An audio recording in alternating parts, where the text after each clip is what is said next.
नमस्कार दोस्तों, आप लोग देख रहे हैं अपना यूट्यूब चैनल स्टेटन। दोस्तों, आज हम पढ़ने वाले हैं मौर्य वंश को। इसके पहले हम लोग जैन धर्म कंप्लीट किए हैं। तो आज हम लोग देखेंगे चंद्रगुप्त मौर्य और बिंदुसार, अशोक जैसे महान शासकों के बारे में। तो आइए देखते हैं। जो पहला दिया गया है चंद्रगुप्त मौर्य, इनको चंद्रगुप्त विक्रमादित्य भी कहा जाता है और चंद्रगुप्त द्वितीय भी कहा जाता है। तो आइए देखते हैं इनके बारे में।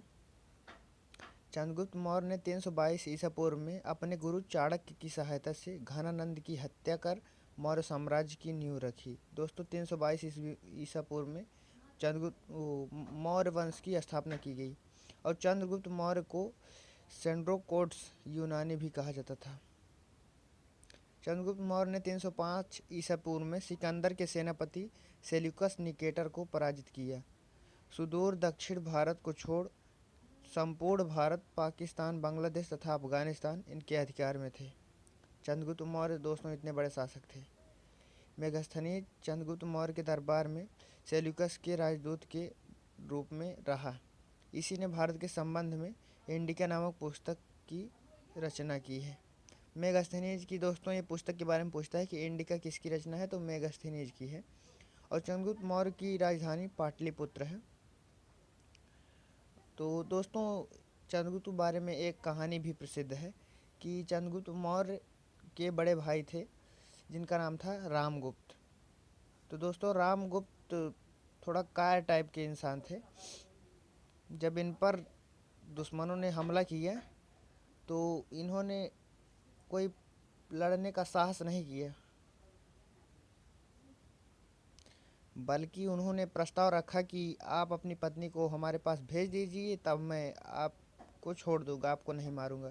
तो रामगुप्त इसके बारे में सुनने के बाद सहमत भी हो गए थे, लेकिन जो चंद्रगुप्त थे इन्होंने इस काम को होने नहीं दिया और ये खुद अपनी भाभी के भेष में गए और वहाँ पर इन्होंने दुश्मनों का वध कर दिया और आकर अपने भाई रामगुप्त को भी मार दिया और अपनी भाभी से शादी करके एक साम्राज्य का उदय किया। दोस्तों, यही कहानी थी इनके बारे में प्रसिद्ध। तो आज इसके बाद देखते हैं हम लोग बिंदुसार के बारे में। तो बिंदुसार देखते हैं। चंद्रगुप्त मौर्य की मृत्यु के बाद उसका पुत्र बिंदुसार पाटलिपुत्र की राजगद्दी पर बैठा।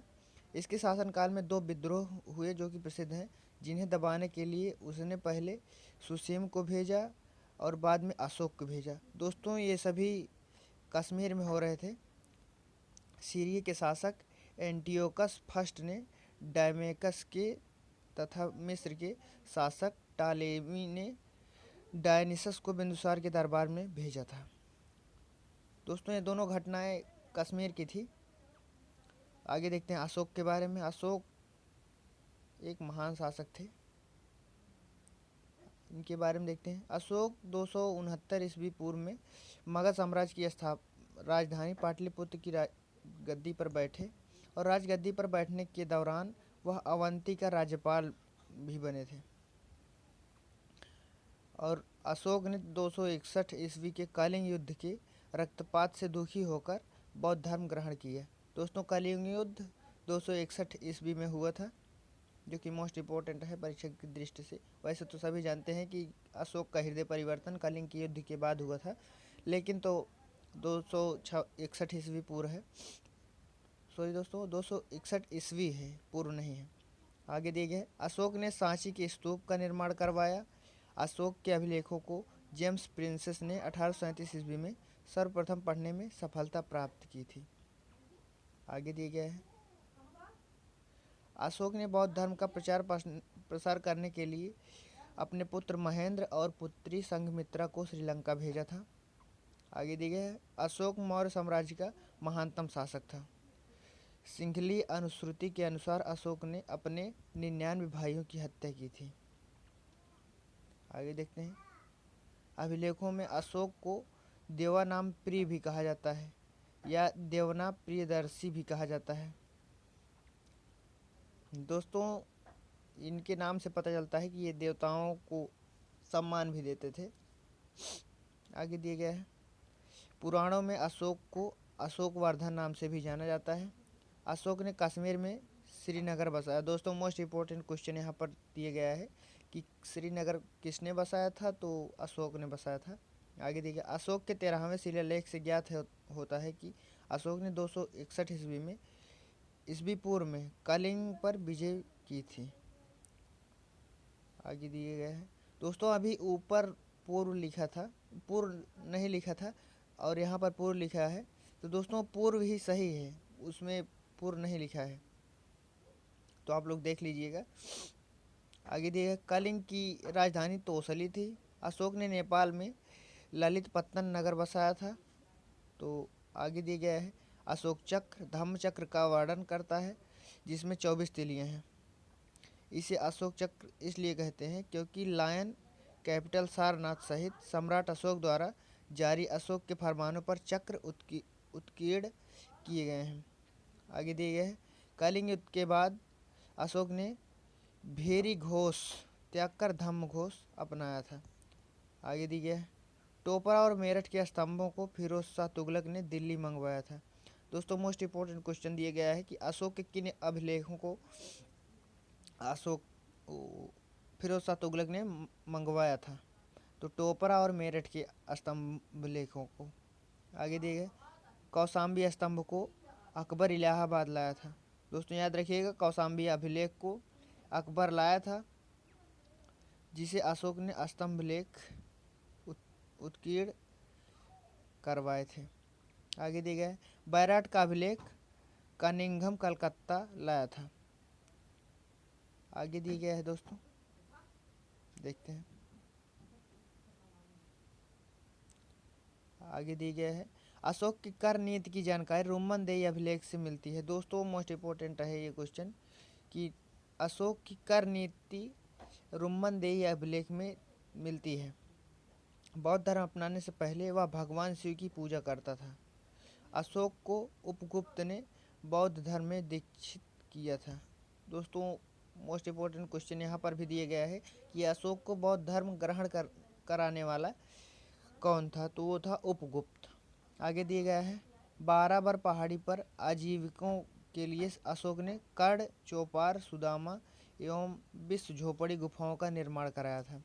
अशोक ने लुम्बिनी को धार्मिक करों से मुक्त कर दिया था क्योंकि यहीं पर बुद्ध का जन्म हुआ था। अशोक की माता का नाम सुभद्रांगी था। सुभद्रांगी चंपा के एक ब्राह्मण की पुत्री थी। आगे दिए गए, असंघमित्रा एवं कारुआकी अशोक की पत्नियां थी और अशोक की पुत्री का नाम संघमित्रा था और इनके पुत्र का नाम महेंद्र था। आगे दिया गया है, कारुआकी के पुत्र का नाम तीवर था। अशोक की एक अन्य पत्नी नाम देवी से उत्पन्न पुत्र पुत्री महेंद्र एवं संघमित्रा थे। तो महेंद्र और संघमित्रा की माता नाम देवी थी। इन्हीं दोनों के बारे में पूछा जाता है। आगे दिए गए, जो विदिशा के श्रेष्ठी की पुत्री थी। मौर्य वंश में अशोक के बाद इसका पुत्र कुणाल शासक बना। इस वंश के अंतिम शासक बृहद्रथ की उसके सेनापति ने हत्या कर दी तथा शुंग वंश ब्राह्मण वंश की स्थापना की गई। दोस्तों यहाँ पर देखिए, शुंग वंश को ब्राह्मण वंश भी कहा जाता है। मोस्ट इम्पोर्टेंट क्वेश्चन है। तो अंतिम मौर्य वंश का अंतिम शासक बृहद्रथ और सबसे महान शासक सम्राट अशोक। आगे दिए गए, मौर्य प्रशासन कैसा था, देख लेते हैं। मौर्यन एडमिनिस्ट्रेशन दिए गया है। केंद्रीय अधिकारी तंत्र कैसा था, सबसे ऊंचे अधिकारी तीर्थ कहलाते थे। 18 तीर्थ थे जिसमें प्रमुख है महामत, जिसे मंत्री या पुरोहित कहा जाता था। तो प्रधानमंत्री तथा प्रमुख धर्माधिकारी था। ये पुरोहित आ गया, वैसे भी आप जान सकते हैं कि धर्माधिकारी ही होगा। समाहर्ता राजस्व विभाग का प्रधान अधिकारी और सन्निधाता कोषाध्यक्ष का। दंडपाल सेना की सामग्रियों को जुटाने वाला प्रधान अधिकारी था। आगे दिया गया है, मौर्य शासन में प्रांत है, तो दिया गया है उत्तरापथ जो तक्षशिला था, अवंती राष्ट्र उज्जैनी में था, कलिंग तोसली था और दक्षिणापथ सुवर्णगिरी था और प्राची पाटलिपुत्र था।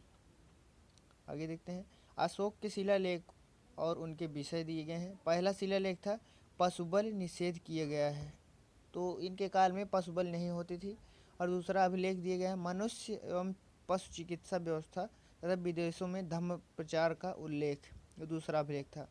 और आगे दिए गए तीसरा अभिलेख, रज्जुक एवं युक्त की नियुक्ति तथा राजकीय अधिकारियों को हर 5 वर्ष पर राज्य भ्रमण करने का आग्रह। तो दोस्तों अशोक इसीलिए महान नहीं थे कि उन्होंने बौद्ध धर्म ग्रहण किया और लोगों के लिए कार्य किए। दोस्तों इनकी बहुत अच्छी अच्छी बातें हैं कि ये 5 वर्ष बाद अपने अधिकारियों को भ्रमण पर भेजते थे कि आप जाइए, देखिए क्या कमी हो रही है, क्या ठीक से नहीं चल रहा है। तो आगे देखते हैं, चौथा शिलालेख है, भेरी घोष की जगह धम्म घोष की घोषणा करते थे, किए हैं। और आगे दिए गए पांचवा शिलालेख, धम्म महामात्रों की नियुक्ति। और छठा शिलालेख है, प्रशासनिक सुधार एवं आत्मनियंत्रण की शिक्षा का उल्लेख। आगे दिए गए हैं सातवां शिलालेख, अशोक की सभी धार्मिक मतों के प्रति निष्पक्षता। और आठवां दिया गया है, बोध गया की यात्रा का उल्लेख एवं बिहार यात्रा के स्थान पर धम्म यात्रा का प्रतिपादन किया था अशोक ने। आगे देखते हैं, नौवां अभिलेख दिया गया है, सच्ची भेंट तथा सच्चे शिष्टाचार का उल्लेख दिया गया है 9वें अभिलेख में। 10वां शिलालेख है, राजा तथा उच्च अधिकारी हमेशा प्रजा के हित में सोचे, 10वां अभिलेख था। और 11वां शिलालेख है, धम्म की व्याख्या, धम्म क्या होता है। और आगे दिया गया 12वां शिलालेख, धार्मिक सहिष्णुता पर जोर एवं स्त्री महापात्रों की नियुक्ति। और 13वां शिलालेख जो कि मोस्ट इम्पोर्टेंट है, 13वां ज़्यादा पूछा जाता है, कलिंग युद्ध का वर्णन है एवं अशोक के हृदय परिवर्तन की बात तथा धम्म विजय की घोषणा है। विदेशों में धम्म प्रचार, 5 विदेशी राज्यों की चर्चा का उल्लेख किया गया है। दोस्तों 13वां याद रखिएगा, कलिंग युद्ध का वर्णन और अशोक का हृदय परिवर्तन कैसे हुआ था वो भी 13वें अभिलेख में है। आगे दिए गए 14वां अभिलेख, तो पहले 13 शिलालेखों का पुनर्वलोकन तथा जनता को धार्मिक जीवन बिताने के लिए प्रेरित किया गया है 14वें अभिलेख में।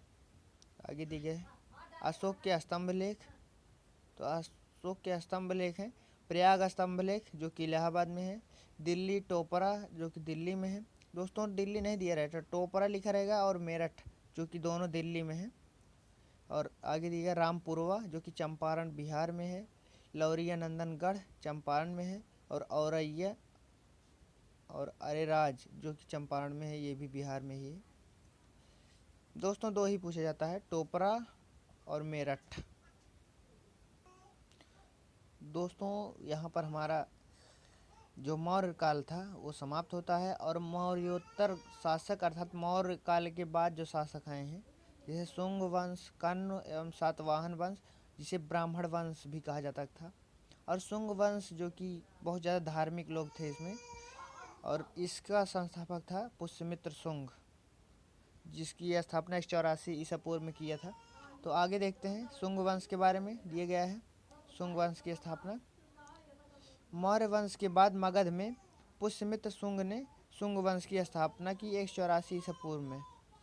और पुष्यमित्र शुंग ने 2 बार अश्वमेध यज्ञ किए, जिनका संपादन पतंजलि ने किया है। तो दोस्तों अभी मैंने बताया कि ये लोग बहुत ज़्यादा धार्मिक थे। आगे दिए गया है, पुष्यमित्र शुंग भागवत धर्म का अनुयायी था। वसुमित्र शुंग वंश का चौथा प्रतापी शासक था, जिसने यवनों को पराजित किया था। आगे देखिए, पुष्यमित्र शुंग को खारवेल कलिंग शासक ने पराजित किया था। कालिदास ने मालविकाग्निमित्रम में अग्निमित्र को नायक बनाया है, इससे इस काल की जानकारी प्राप्त होती है। दोस्तों शुंग वंश के बारे में इतना ही। और कर्ण वंश देखते हैं। कर्ण वंश दिया गया है, शुंग वंश के अंतिम शासक देवदूत की हत्या करके उसकी अपहरण वासुदेव ने कर्ण वंश की 73वीं ईसा पूर्व में स्थापना की। दोस्तों कर्ण वंश की स्थापना वासुदेव ने की थी। तो कर्ण वंशीय शासकों के सिक्कों पर भूमिमित्र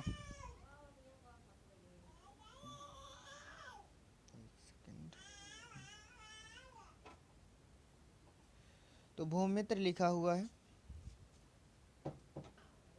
दोस्तों आगे देखते हैं, इसके वंश में केवल 4 ही शासक हुए हैं, वासुदेव, भूमिमित्र, नारायण तथा सुरसमन। इन्होंने लगभग 43 वर्ष तक शासन किया, और इनका राज्य मुख्यतः बिहार तथा पूर्वी उत्तर प्रदेश तक सीमित रहा। कर्ण वंश की जानकारी पुराणों से प्राप्त होती है। तो दोस्तों आगे देखते हैं। आगे दिए गए सातवाहन समाज। तो दोस्तों क्रम को भी याद रखिएगा। शुंग वंश, कण्व वंश, सातवाहन वंश। आगे दिए गए हैं। कण्व वंश के अंतिम शासक सूरसमन की हत्या कर 30 ईसा पूर्व में सिमुक ने सातवाहन वंश की स्थापना की। दोस्तों सिमुक ने सातवाहन वंश की स्थापना की। अभिलेखों में इन्हें सातवाहन तथा पुराणों में इन्हें अर्धभृत्य कहा गया है। सातवाहन वंश का प्रथम महत्वपूर्ण तथा शक्तिशाली शासक सातकर्णी प्रथम था, जिसे गौतमीपुत्र सातकर्णी भी कहा जाता था। दोस्तों सातवाहन का सबसे प्रतापी राजा था।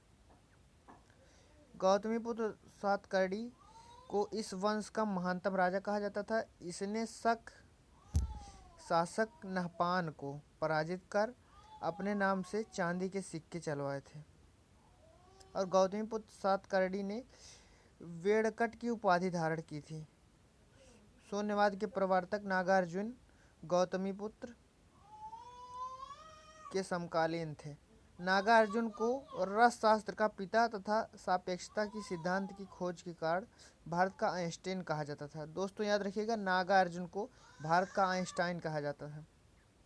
वशिष्ठिपुत्र पुलमावी के साथ शक शासक रुद्रदामन की पुत्री का विवाह हुआ था। इसने दक्षिण पथेश्वर की उपाधि भी धारण की थी। तो सातवाहन ने अधिकांशतः शीशे के सिक्के चलाए थे। तो दोस्तों इसमें सबसे महान शासक अभी मैंने ऊपर बताया गौतमीपुत्र सातकर्णी था। और सातवाहन काल में चांदी एवं तांबे के सिक्कों का प्रयोग होता था, जिसे करसापड़ कहा गया था। और ब्राह्मणों को सर्वप्रथम भूमि दान एवं जागीर देने की प्रथा का आरंभ सातवाहनों ने किया। सातवाहन की राजकीय भाषा प्राकृत थी, जो कि ब्राह्मी लिपि में लिखी थी। अजंता एवं एलोरा की गुफाओं का निर्माण सातवाहनों ने करवाया। अमरावती एवं नागार्जुन कोंडा के स्तूपों का निर्माण तथा कार्ले के चैत्य का निर्माण सातवाहनों ने ही करवाया है। आगे देखते हैं। यज्ञश्री सातकर्णी के सिक्कों पर जलपोत के चिन्ह मिलते हैं। आगे दिए गए हैं। गौतमीपुत्र सातकर्णी ने बेड़कटक नामक नगर की स्थापना की थी। तो दोस्तों बेड़कटक उसकी उपाधि भी थी। सातकर्णी प्रथम को पुराणों में कृष्ण का पुत्र कहा गया है। सातवाहन शासक अपने नाम के आगे अपनी माता का नाम लगाते थे, जिससे मातृसत्तात्मक समाज की प्रधानता दिखाई देती है। इनकी राजधानी प्रतिष्ठानपुर महाराष्ट्र में है, जो इस समय थी। इसे इनका मूल स्थान भी माना गया है। गाथा सप्तशती की रचना सातवाहन शासक हाल ने की थी। तो दोस्तों आज के लिए हमारा टॉपिक यहीं पर समाप्त होता है। कल हम लोग पढ़ेंगे इंडो ग्रीक शासक, जिन्हें यवन शासक भी कहा जाता था। तो मिलते हैं नेक्स्ट वीडियो में, तब तक के लिए धन्यवाद।